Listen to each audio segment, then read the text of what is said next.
Today's headline is a lone highwayman. He robs a passenger train in Wisconsin and escapes. The subheadline says, he is the Shawano Desparado. The conductor makes a vigorous resistance, but is overpowered. A series of remarkable robberies conducted without aid.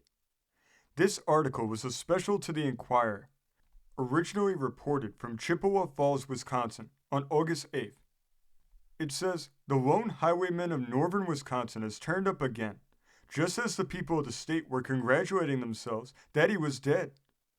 Last night, he held up a Wisconsin Central train near this city and succeeded in getting away with considerable spoil. He escaped, and nothing has been heard of him since. About 4 o'clock this morning, conductor John Allen, one of the oldest and most popular conductors on the Wisconsin Central, was passing through his train when he noticed a rough-looking man follow him. He paid no attention to it until he entered a sleeper at the rear of the train, when as he was talking to the porter, the men entered and, covering both with a revolver, ordered them to throw up their hands. They did so. The robber relieved the porter of a gold watch and some loose change, and took from the conductor a very valuable gold watch and $32.40, which he had collected in fares. A clever ruse. He then drove the porter and conductor at the point of his revolver down the aisle of the car while he proceeded to rifle the clothes of the sleeping passengers. The first berth was occupied by Jake Litt, the manager of Milwaukee's 2 opera houses.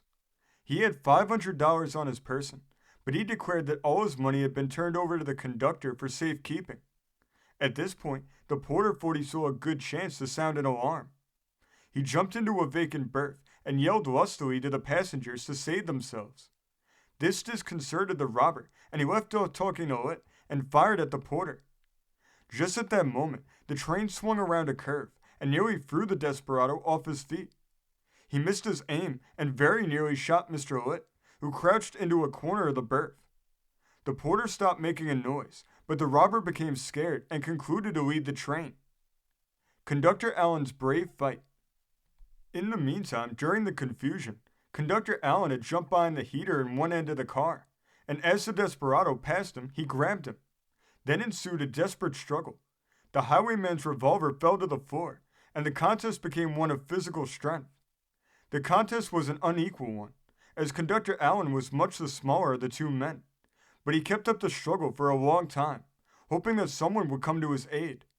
But the porter was frightened and would not leave his berth, and above the roar of the train, nothing could be heard by the frightened passengers to determine whether it was safe to take a hand or not. The robber escapes.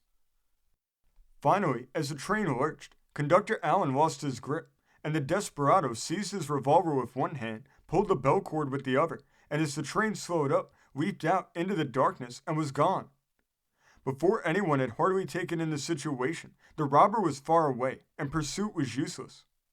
Conductor Allen was considerably bruised, but otherwise unhurt. The train reached the city soon afterwards, and station agent W.E. Talmadge was notified.